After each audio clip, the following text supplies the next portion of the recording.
Hello, welcome again to my channel. So today I wanted to prepare a lamb tagine, and as I do that, I'll just be telling you about my travel from Kenya to the UK and all the challenges I faced. And welcome. So first I'll have to turn that on, and so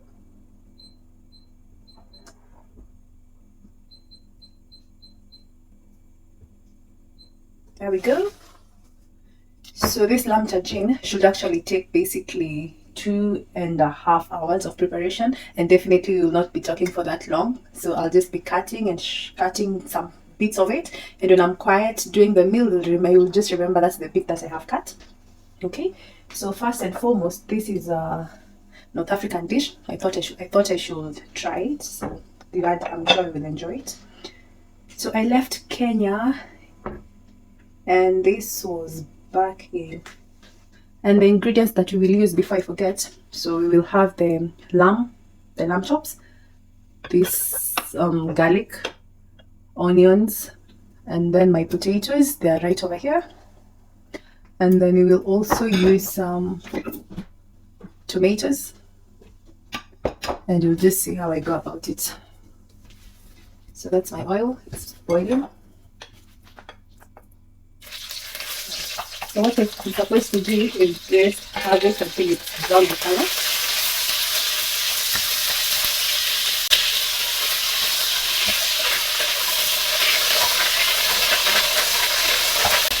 Add some onions, some garlic,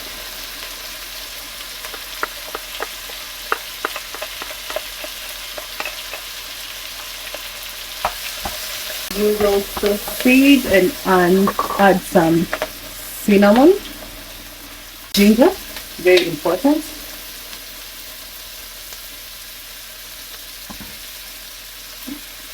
Add more cumin seeds,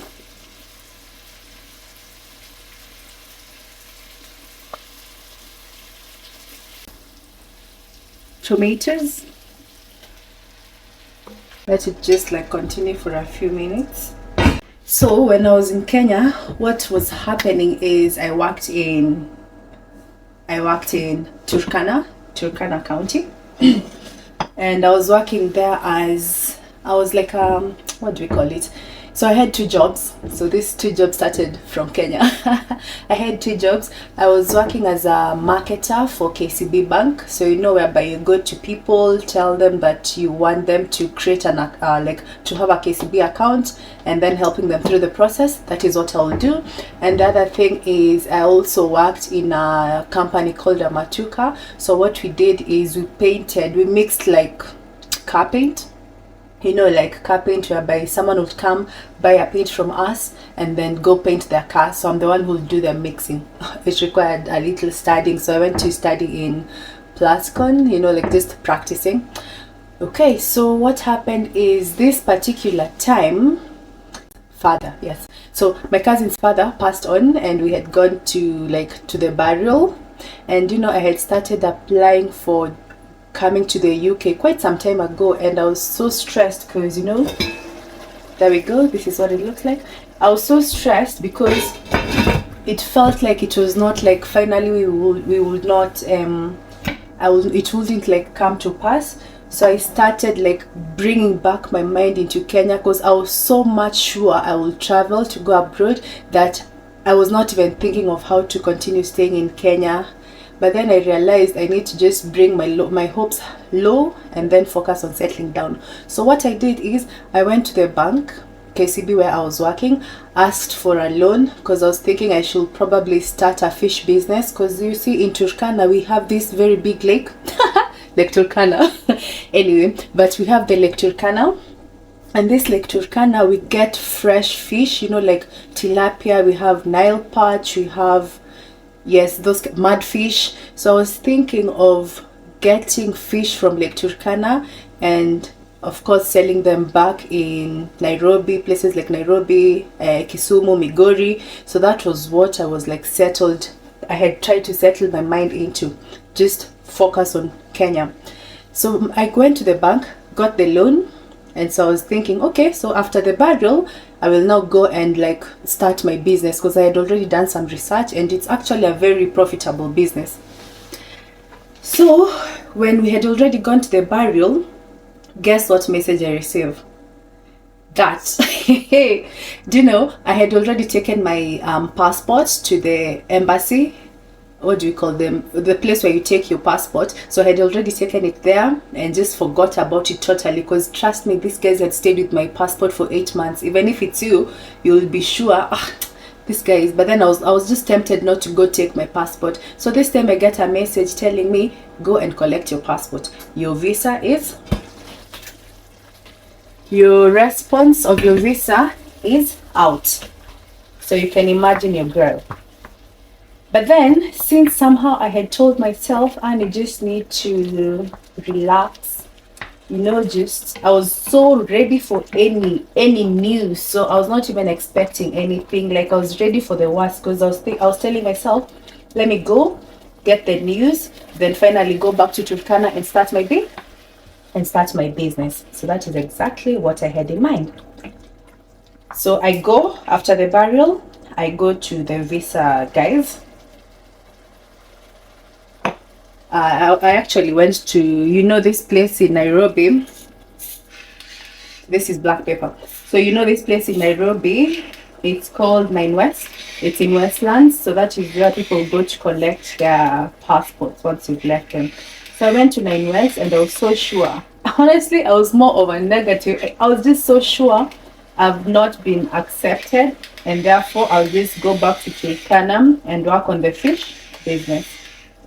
So I walk in, I go there, and on my way I meet this girl who was really trying to find a job, and I was like, even me, I've just given up on trying to get employed, so I have decided I will employ myself. So that was it. Anyway, I get into the 9 West, go get my I saw, of course, these my askaris who walikuwa tu hapo nje, and they were like, oh, umekuja nini? And I was like, oh, to collect my passport. Okay, so where is your document? Because you need to have like this document that shows you're allowed to collect your nini passport. So where is your document? And I was like, my document is here. Then I was just so casual about it. On getting in, I went, submitted the document, and then after submitting the document, you're told, go and collect it over there. So when I received it, it's normally wrapped up so well, so nicely in a nice envelope, a grayish envelope. So I asked the person who gave it to me, so what do you think? Have I have Royals from Kenya. Anyway, so what do you think? Do you think I have I gotten the visa or not? And the guy was like, oh, sorry, we don't even know ourselves. What we do is just hand it over to you because it's from the UK. Anyway, I go outside to open it, and guess what I see? Guess what I see? Of course, you've guessed right because I'm here. Anyway, I see approved. Then it says something on the visa. The visa sticker says, like, I'm allowed to travel in a duration of 3 months. Okay, so if I don't travel within 3 months, then the visa is no longer valid. And that's me. I'm there like, oh my god. So you know, to one point I was like, oh, thank you Jesus, thank you Jesus. But then I was like, oh my god, so what does that mean? So does that change everything I have been doing? Now what happens to the loan that I already have? How will I pay it? Oh, it was just stressful. It's a very stressful period. And so that is the moment that you get to talk to you get to talk to someone, and then they're like, your employer, and they're like, you need to be here as soon as possible. And you're like, oh really guys, you guys are not even in a hurry. So right now after I've gotten is when you are in such a hurry. Anyway, so do you know, I was getting ready to go to the UK. Me whom I had already relaxed and so ready to stay back home, start a business back home. I was now supposed to go back to the UK in a duration of how long? 1 week. So mimi hapo ndio hiyo haraka kwenda COVID, what is it called?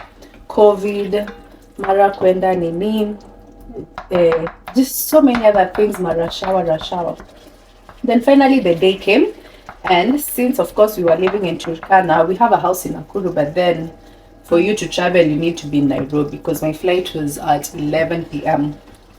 So we have my auntie Carol, who lives in Nairobi, so she's the one who hosted us. And of course my sisters came over so that we could go to the airport together.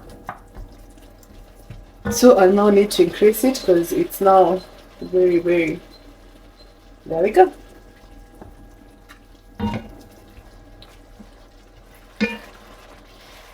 This is what it looks like.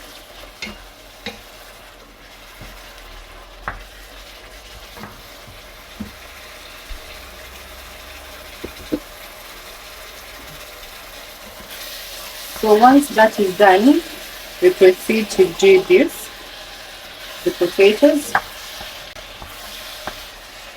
And you can tell they have their skin on, and that is very nutritious, good fiber.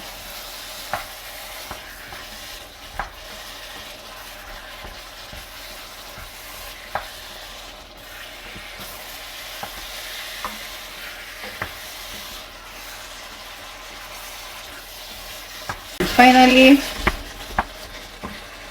put my pinch of salt. And you know, these salt granules, you need to like put not a pinch, quite an amount, because it doesn't taste in food. Not so strong like the one we have back home.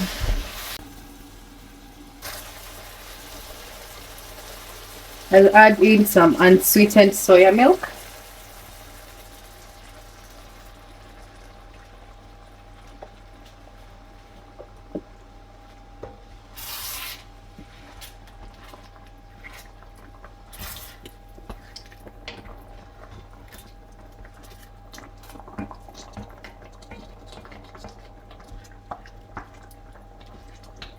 Then once it has like gone for 1.5 hours, I'll then finally finish with the raisins, prunes, and finally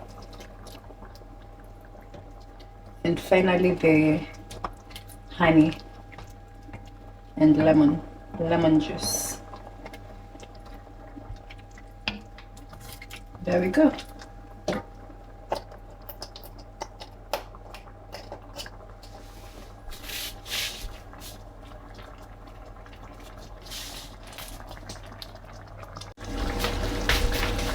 So guys, this is what it looks like. Isn't that delicious?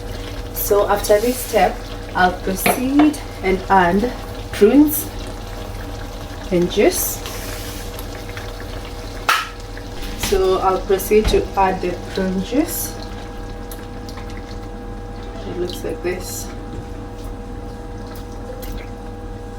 Nice.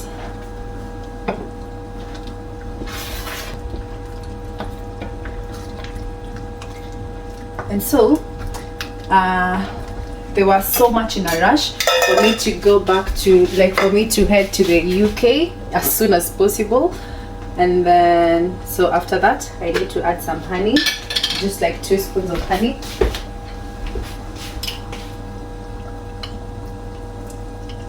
It's so cold here that the honey freezes, you know, but you will just get it out. So finally we got to the stage of the girls being ready. I was ready. We went to Nairobi where my aunt is, and then of course I did my hair, and that was just the best thing I ever did because I was so confused. What do I wear to come to the UK? But I chose something that looks like dreads, and that thing lasted me ages. I stayed with it for close to 6 to 3 months, like 6 months. It was almost 4 months just staying with them with the dreads. Anyway, got to the airport, and then when I went to the airport I converted the amount I had into pounds, and then the amount that resulted. So with that I'll just cover it to simmer, and then proceed to do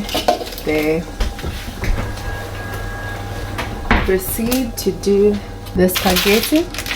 I would like to have it with spaghetti.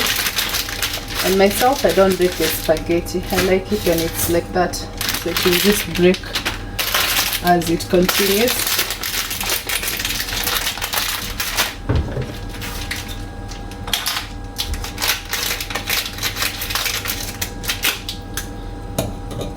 So finally, I got to the airport, converted some money to the amount that I had, and I had £9.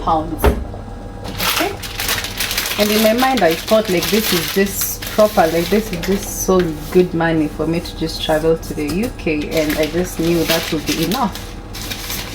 Only to my surprise, because where the stresses I had to go through. So yeah, that was me. My mom was there, my sisters were there, my auntie was there, some of our relatives were there, and then everybody was just so good. Everybody just came up, lemon juice, and that was me leaving. And the place where I was seated to this African lady, whom the whole time she was telling me about. She had gone, she's actually from Kenya.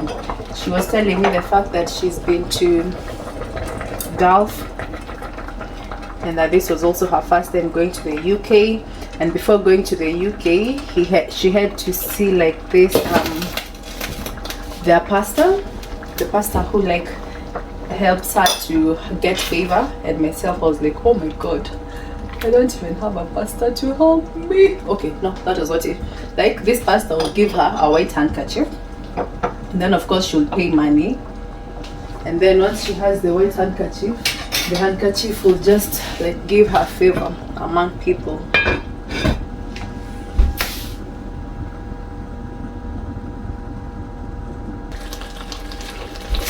Then you finally finish with coriander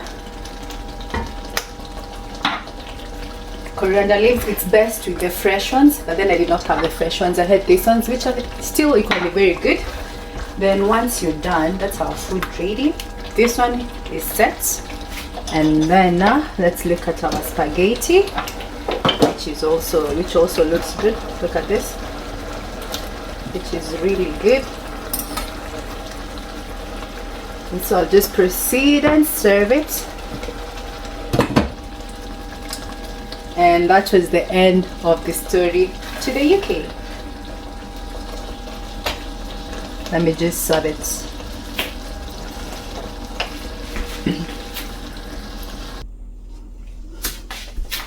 Guys, thank you so much for being with me and enjoying the story. And our food is ready and it looks delicious.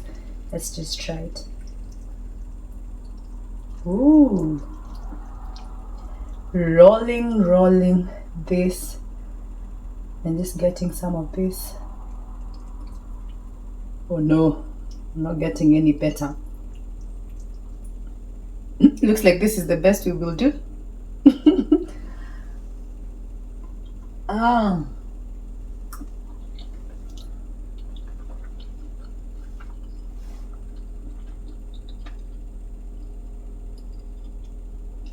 Ooh, that tastes good. It has some sour taste from the lemon and some sweet taste from the honey and the prunes. And it's really delicious. So please like, comment and subscribe, and if you want to hear more stories about the UK, comment below. Bye bye.